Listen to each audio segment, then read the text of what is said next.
Guys, here's a short and simple video. Hopefully it's short, hopefully it's simple.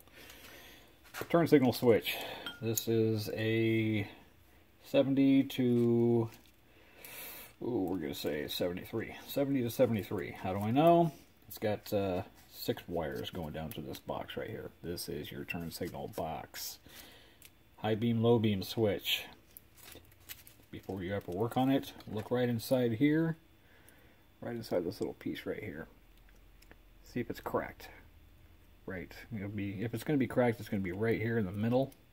If it is, don't attempt to pull it apart, which is by simply opening up that nicely on both sides, giving a little bit of tension, kind of working it out ever so gently, because this crap is brittle.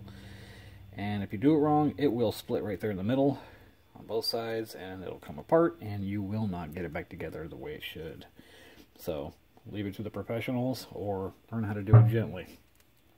Alright, so we're going to work on this 6-pin or 6-wire turn signal switch from a 70 to 73.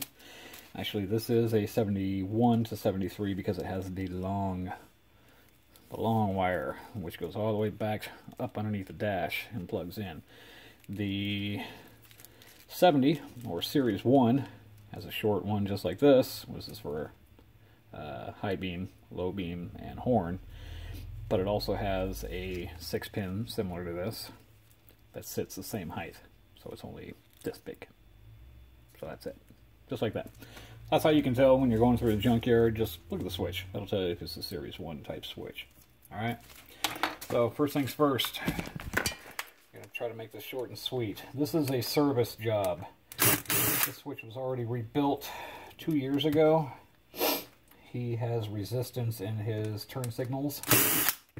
And in the process, he has kind of overheated his contacts. And a little side note, these are the little short ones. They go in for this switch. The longer ones, which you can see there's not a big difference, but one's longer, one's shorter. I mean, it's kind of hard to tell, but one's long, one's short. Pretty simple. Alright. So, with that in mind, basically pop those two off, lift it up, and off. It's very simple. I know I say the word simple enough. I know it's not always simple for some people. Should I say it again? Alright. But, upon inspection, I can tell you right now, this terminal right here, white with a black stripe, is the left side rear. I can see, I don't know how well you can see it or not, but it looks a little toasty. And it looks like it may have overheated at one point, and the solder kind of flowed, which tells me he's got a lot of resistance in his rear left tail light. He needs to address that, and I will tell him as such. Keeping the foam on the handle here, just so I don't scratch it up, because I already painted it and cleaned it up once. If these ever get gummed up on you, that'll be like really hard to push. You'll be trying to do that. A little bit of brake cleaner. Just spray it in there. Just a little bit of brake cleaner. Break it loose. I have a simple needle. Doesn't have a sharp point on it. I think I ground it off or something. But 20 weight motor oil. That's it. It's really simple. There it goes over that word again. Just put a little bit. I don't know how well you can see this. I'm going to put a little bit there and then work it in. That's it. Just like now. A little bit here too. I already did this once, but I'm going to do it again just for the hell of it. And then you can also do here, here, here, and here. Which is, try that again. Here, here, here, and here. Just everywhere in between all the washers and plates. Both sides, hit the spring. Put a little bit of oil on the spring here and over here. And just work it. It's pretty simple. God, I really got to stop saying that word. Sorry, suffering sinus attacks today. Allergies. And working with chemicals and stuff probably isn't helping my situation. Alright. So, I know I warned you on the last video about opening up these little tabs. It's the only way to do these ones. So do it gently. A pair of flush cut cutters.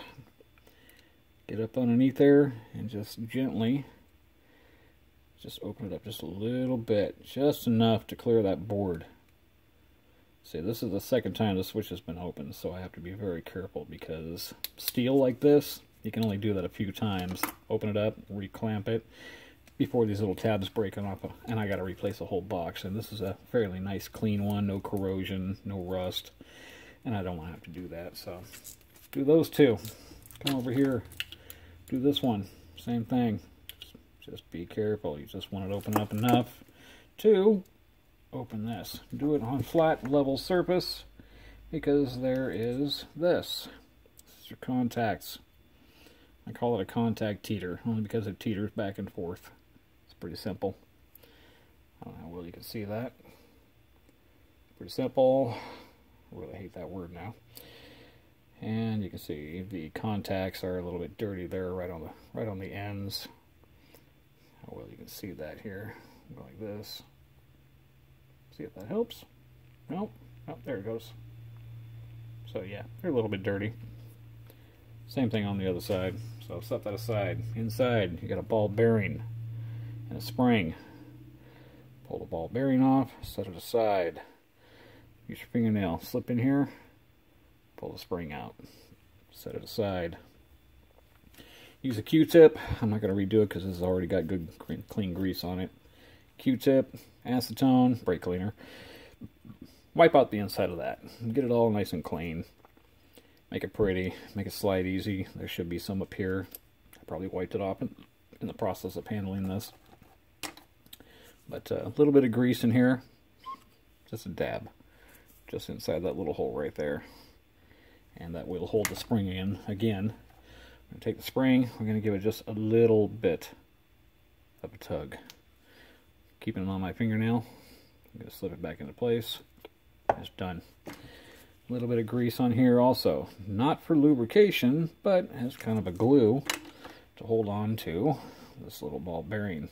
It's easy, just down here, just on a piece of carpet. Get it in between your fingernails or your fingers. Make like a little tri holder here.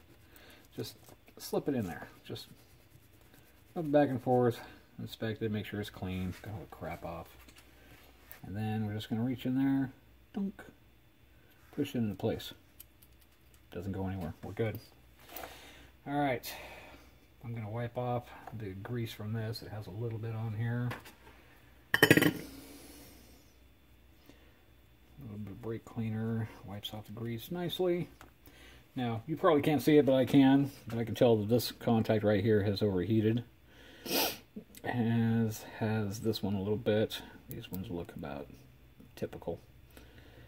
So, even though that white with a black stripe wire, the left rear tail light, was overheated, it looks like the front one is actually, that's your front. This is angled this way. So this outer one right here, or inner one I guess you could say, is overheated. I can tell it's discolored a little bit. Copper doesn't look all nice and shiny like brass. It looks more copperish than brassy. So we're going to clean that up.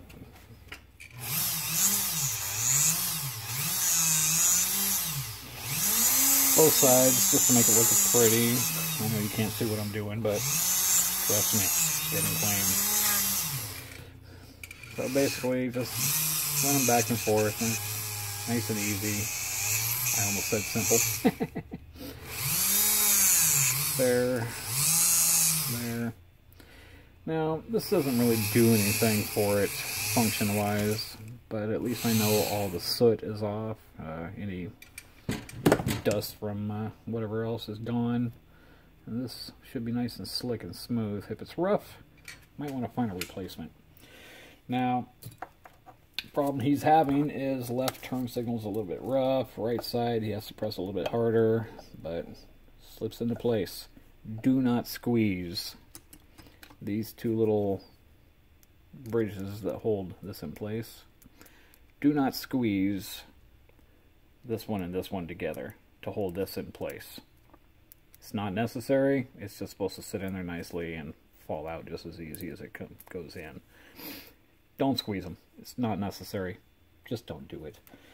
It actually puts tension on here and binds these so they don't work as properly. Now what our problem is, actually I don't see a problem. I think it could have just been dirty contacts, but right here you can just see the contacts touching. So when it's sitting in a neutral position, just as is, these should sit just up above. I mean, we're talking, shit, barely even 3/4 of a millimeter. I mean, just up there. I mean, matchbook.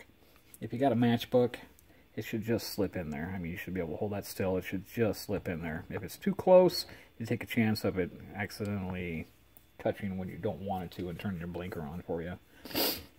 And if it's too far away, then this has to come down too far to work. So just use something like this and just operate it.